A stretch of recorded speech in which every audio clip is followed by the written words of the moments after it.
សួស្តីអ្នកទាំងអស់គ្នាថ្ងៃនេះខ្ញុំនាំមកធួផ្ទះបាយប្រណិតមួយដែលបំពាក់នៅសម្ភារៈបរិក្ខារទំនើបប្រណិត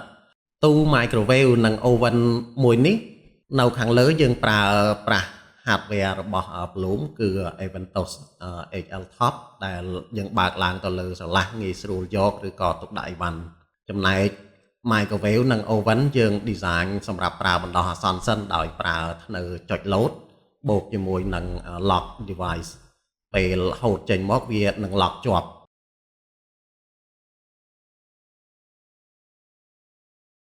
ខាងក្រោមនេះយើង design សម្រាប់ដាក់សម្ភារៈដែលប្រើប្រាស់ជាមួយ oven និង microwave ហើយនៅជាប់ទូនេះគឺជាទូ pantry សម្រាប់ដាក់ស្បៀងក្រៀមនិងសម្ភារៈផ្សេងៗបានយ៉ាងច្រើនទូនេះយើងប្រើ hardware Bloom Space Tower រីឯទូក្រោមនេះវិញគឺយើង design ជាកែធំមានរហូតដល់1.2 ម៉ែត្រហើយត្រទម្ងន់បានរហូតដល់ទៅ70គីឡូចុចលោតដោយប្រើអគ្គិសនី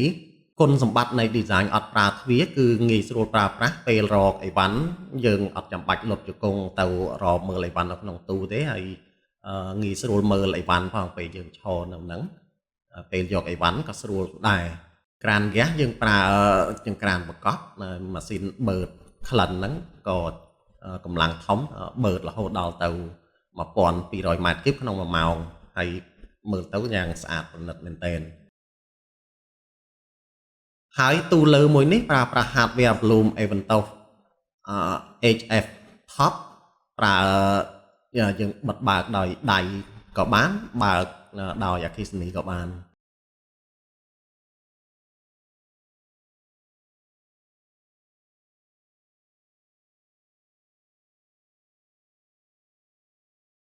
បើក្រឡេកមើលទូកែងនេះវិញគឺពិសេសតែម្ដងយើង design ជាកែហូតជម្រៅរហូតដល់ទៅ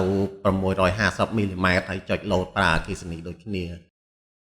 ទូខាងក្រោមស៊ីងនេះក៏យើង design ជាកែដូចគ្នាចុចលោតអគ្គិសនីដូចគ្នាដែរប្រើប្រាស់ hardware Bloom Marivo Box ចំណែកឯស៊ីងជាស៊ីងថ្មក្រានីតមាន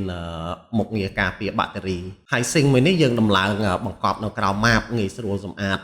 ទឹកនៅលើដែលមានទឹកដក់នៅលើម៉ាបវិញយើងគ្រាន់តែគៀតម្លាក់ចូលមកក្នុងស៊ីងហ្នឹងមកជាការស្រេច